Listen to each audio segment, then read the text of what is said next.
All right, Texas fans, 41st Acre, Brett and Ben back at you. We are unfiltered, a little biased, and 100% truthful.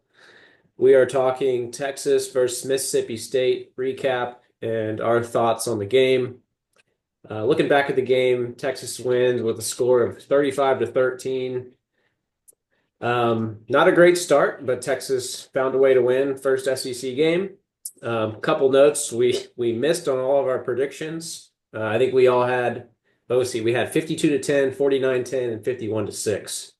I think defense did their part. We have some concerns on offense, but Mississippi State covered. It was when we had our preview, it was Texas was favored by 39, and then it was the game hit the under 62 and a half. We're going to go through quickly concerns and positives from the game. Brett, why don't you start with some of the concerns that you had? Yeah, so this is one of those games that, adversity was a major theme, especially in that first half. Very easily could have gone into the half 7-6. Arch made a nice throw, and I think it was DeAndre Moore that scored one of his two touchdowns right before the half to take it to 14-6 and give us a little bit of cushion. But, when you play a team and you're a 37, 38, 40 point favorite, a lot of things have to go wrong in order for you to lose that game. Um, some of the first things that come to mind are turnovers, ball security, right? Can't fumble the ball, can't give them opportunities, unforced errors like penalties and missed tackles. You have those three things, that's how you get upset. And unfortunately, Texas had a lot of those seemingly on Saturday. Jaden Blue, two fumbles, penalties. I don't know how many false starts we had. It felt like everyone on the offensive line had a false start. Several holding calls, and then missed tackles. Very uncharacteristic for the year so far, but I noticed a lot of missed tackles in the game. Um, Opportunities for us to have tackles for losses, sacks, where it ended up being some positive yards. You miss on those three things, or you give them opportunities like that. That's a good way to get beat. Now, again, adversity, we were able to overcome it, played a much better second half. But still, these are the types of games where you do those few things. That's how you get upset. Yeah, Um, Go ahead, Ben. no, right there with you on the turnovers. We can't afford to lose the turnover battle. I think in any of these conference games moving forward. Um, I think that's uncharacteristic of our team, so far in the season. Um, but yeah, like let me just add in my concerns real quick. Just that that first drive was kind of indicative, by Mississippi State. Like we just could not get off the field, and I know they were, they had a pretty good game plan, and they went for it on fourth down. But yeah, that first drive is eating up the clock. I mean, I forget what the time possession was in the first half, but we had four possessions in the first half.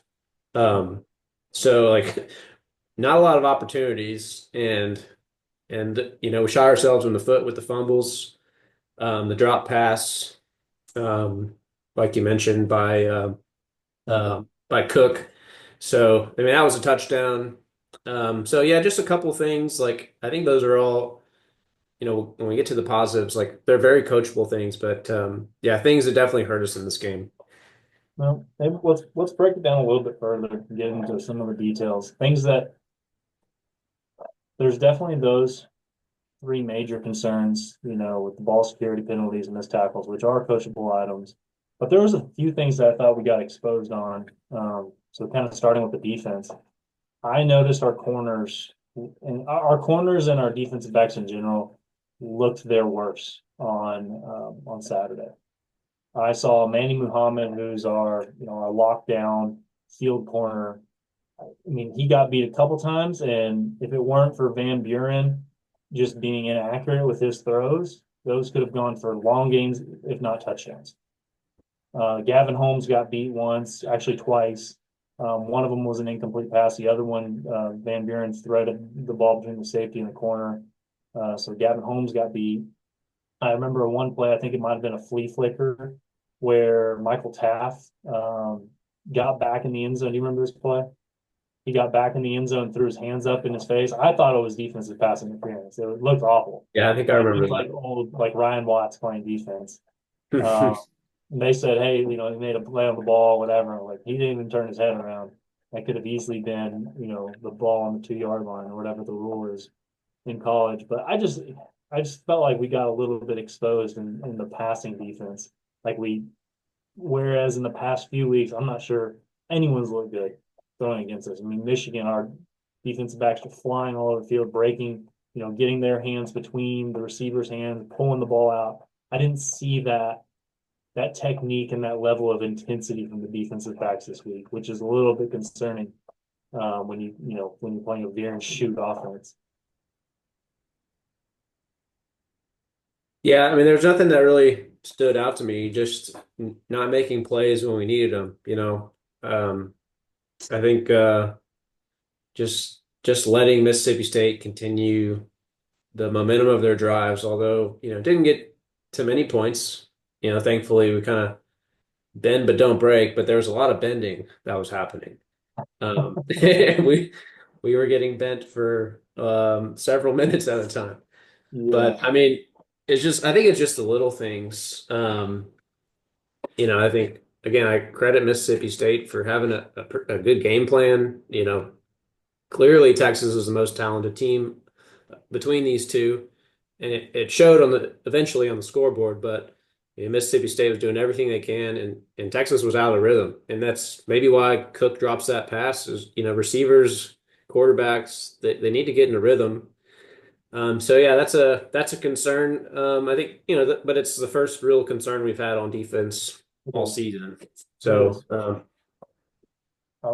I'd also be remiss to say that I feel like we're going to really have to focus on gap assignments on our rushes. I felt like I noticed something that took me back to OU last year, where when we get after the quarterback really hard, that sometimes we can get out of our lanes and the quarterback can rush on us and really hurt us that way. That's what happened with Dylan Gabriel last year against OU. Van Buren on his touchdown, Anthony Hill went flying by and lost his gap assignment. And yeah, I notice I notice when our defensive linemen and linebackers, when they're on the blitz and they're rushing the quarterback, they start licking their lips. They can get out of those assignments. And so I hope that we didn't just provide some future offenses like OU film on ways to beat us. And I hope they clean that up before this game. I don't know. I mean, Dylan Gabriel's obviously not OU anymore, but can Jackson Arnold or that other quarterback they started last week, are those rushing quarterbacks at all? I think Arnold's got some ability. I didn't watch any of that game. Um, I was trying to think back to our little prediction for the SEC weekend. I can't remember who all we picked to win that game, but 2 weeks to prepare for it. Um, you know, we've got maybe two different quarterbacks to prepare for in 2 weeks. Um, I got one more concern, and I want your opinion on this. What were your thoughts on start going for it on 4th and 3 after we had already kicked the field goal with the offsides penalty? I like the points. I can understand he had already had premeditated in his mind if it was 4th and 3 or less, he was going to go for it. But the way the game's going, I kind of like taking the points. And Mm. we know we're better than this team. Getting it on fourth down, maybe it sends a message, but I think it's one drive at a time and one play at a time. Take our 3 points. We know our defense, what they're capable of. You only giving up one touchdown to Mississippi State, and it kind of came late. But you know I know the game wasn't going as planned, but I like kicking that field goal. I don't. I'm not a fan of going for it, that early on fourth down. You know, I'm with you. I mean, you had 3 points on the board, right? It's not like you were taking a chance there. You were guaranteed three or Yeah. you could go for the 7. Um, I might feel differently about it if Quinn's back there running the offense, because he's really good in that quick pass game. And where Arch has shown some struggle is in that quick pass game, those intermediate routes and stuff like that. I mean, Arch is killer at the deep throw. I'm not sure he's missed a deep throw this year. He's deadly accurate with it. But maybe if Quinn's in there, I I can get behind going for 4th and 3. But in a game like that where it's been ugly and points have been seldom for the offense, take the points. Yeah, maybe if he missed the field goal and well, obviously then you take the penalty and but then you decide do you re-kick or not. Then I go for it for sure. Yeah, yeah, that Maybe, makes sense. maybe if this is an away game and playing against Georgia, in Atlanta or Athens, that kind of game, I could see going for it. But, at home being a big favorite, I like taking the points. So well, let's get into some positives now. We'll start with Arch. No turnovers this game for Arch. Pretty efficient. Throwing the ball 26 for 31, 324, 2 TDs. I think we saw improvement from last week, just being smart with the football. I think if we had some of this, if we had turnovers from the quarterback position in this game, maybe we're talking about a different turnout. So, Mm. kudos to Arch for, learning lessons from last week, not turning the ball over, finding the open guys. You know, we went back to the same, going back to the deep ball when you got to drop early, not being afraid to go back to it gives us great touchdown going into the half. I think that really changed the game is us getting the ball back, scoring that touchdown before the half. So I really like how Texas finished that first half. It wasn't a great start by any means, but getting that late touchdown, finish that second quarter, I think was hey, this game's ours. We're gonna own the second half, and third quarter again kind of slow, but maybe this is something to expect with SEC football is these games are going to be a little tighter. There's not going to be quite the scoring fest as we're used to or as we had in these, preseason games. But the last thing I'll touch on that's positive was like we got to see another running back play a lot of downs, and maybe it was because of Blues fumbles, but I think it's good going into the bye week and then before the OU game to get some reps for Wisner. So he had 13 carries for 88 yards. Led the team in rushing. Again, I don't know if that happens if Blue's taking care of the ball, but I think it was a good little warm up for him, get him some reps.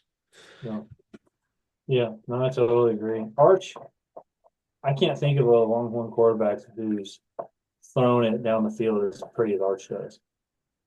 I mean, Shane Buechele had a pretty deep ball, but not this pretty. Maybe go all the way back to Colt McCoy or someone like that. I mean, it's been a long time since we've been able to be efficient throwing the ball down the field. Yeah. I mean, yeah, and so it's refreshing to see him and Trey Wisner coming in. I think Trey Wisner is the real deal, man. I think he's one of those like running backs who comes in with a chip on his shoulder. I think he's a little bit undersized. He's not a super heavy guy, not a super big guy, but he kind of has that Roshan Johnson mentality. He just wants to run through everybody. Whereas Jaden, I don't know. When I see Jaden run, it seems like he's on his tiptoes a lot. He's just kind of trying to dance a lot. Yeah. Like, he both times he fumbled, he was, doing a little tiptoe dance before and not securing the football and trying to run through somebody to try and make a Reggie Bush highlight reel. Does he look kind of like Jamal Charles running to you? Kind of very elegant and yeah, just Yeah, when he gets to striding, he sure is like Jamal Charles, but he doesn't break those tackles like Jamal Charles. yeah. He, I hope he figures out this ball security thing because those could have really hurt us, and those will really hurt us if that happens against OU or Georgia. Yeah. Um, So, I was happy to see Trey Wiseman in there as well, and securing the ball because I think he had some fumble issues his freshman year. So it's good to see him out there. And I didn't see Jared Gibson as much, but Yeah, he only had 4 carries mm, and 1 reception, so not a lot of touches for him. get those guys healthy and ready to go. So other positives from me outside of the ones that you mentioned, DeAndre Moore finally the Yeah. breakout game. I know he had the touchdown pass in Arch's first pass of the year. Was that UTS in the UTSA game? But DeAndre Moore, I mean, not only can he block like Jordan Whittington on the outside, but he's fast. I mean, he can move, and that catch he made to go into the half, that touchdown pass, that was not an easy catch. He was kind of Willie May style of catch, where you're looking over your head this way and trying to catch the ball this way, and he caught it. And then did you see him like fake the hamstring pull to go into the I game missed winner? that. I missed that. I must have been celebrating at the tequila shots. Yeah, yeah. No, he acted like he pulled a hamstring, which is just a nightmare for me to be watching. And then he turned it into a dance move. So I guess he was faking. He was fine the whole time. So it was fun to watch him get his first 100-yard game and multi touchdown game. Um, Offensive line absolutely killed me and pissed me off with the whole pre-snap penalties, false starts, snap infractions, several holds in there. But outside of that, I don't feel like Arch got hit too many times. He got hit a couple times when he held the ball too long or didn't hit his check down. But other than that, I felt like the offensive line looked really good in their blocking. I don't know how many sacks we gave up, but I don't think it was more than one. We gave up 2. Two? Okay. Okay. And they created some big holes. I mean, the hole that they created for Jaden Blue on that second fumble was like the Red Sea. I mean, you got those first 10 yards easy and then fumbled at the very end. So it took away from really good offensive line blocking. Yeah. Uh, but they've got to get these pre-snap penalties cleaned up. Holy smokes, that's getting annoying. This is a like the third game now, I think, where or maybe it's been every game. But I definitely remember, beginning of the Michigan game, right? We had some offensive Yep. line penalties. Yep. And then last week, I know we had some. So it seems to be a theme. So hopefully something they'll clean up. And you know they'll address it. So I'm not worried Yeah. about that. But we just again, can you do it when the lights are on and the clock's ticking? Um, so Yeah. Last thing, positives. We had our first sack party of the year. we had what, 6 sacks? Yeah, that was awesome. That was so much fun to watch him play. I mean, Yeah. How about Colin Simmons has the quickest first step ever. So many times I think he's offsides. He's off the ball so quickly. yeah, two Uh, sacks, three tackles for loss. yeah, I thought he looked like the best edge rusher in the game. yeah, Um, yeah, even on some of those running plays or some of the draws, like I was watching him just to see what would happen because when he was in, it's like full go at the quarterback. right. Looked like he did a good job of maintaining the edge. So it's more than just rushing the passer. You're making sure you're forcing that runner back inside. So the plays I was paying attention to that he did. So I think you might be trusting him more than just passing downs. We'll see. Yeah. I thought the edge group in general was our best group. I think Colton Vasek had a sack. I think Baron Sorrell had a sack or two. Obviously, we talked about Colin Simmons had a sack. Um, Trey Moore had a holding call that prevented him from getting sacked, so that cost the offense yardage. Ethan Burke, don't really remember his name being called out too much. He had Uh, one pass deflection when he got in the face of him, but yeah, he's nowhere else on the stat sheet. yeah, yeah. So that was fun. That was fun to finally see some of these sacks. And that's got to put a little bit of fear into opposing quarterbacks going forward. They're actually going to trust their quarterbacks to take a 3 to 5 step drop, not those quick slants. All right. Here's the other thing I'll say is we gave up 3 scores with the two fumbles and the drop pass. I Yeah. think the first fumble, I know we were driving down the field. Um, I can't recall when exactly that second fumble happened, but I think you know the drop pass is definitely a touchdown. You know, being greedy, I think we gave away 21 points with those three plays. Um, so I think that's the difference in you know Yeah. expectations versus kind of how the game turned out. And obviously, we're happy with a 22-point win, first conference game at home with a lot of improvement to do. And you even heard Sark after the game, like he and Quinn are, they're ripping into Arch. Even though Arch probably played pretty well, there are still some things that he could have probably done better. And but yeah, I think it's there's more positives than there are negatives, and I know we talked a lot of negatives, but I think this yeah we both agree this is still a great team, still has everything in front of them that they want to accomplish.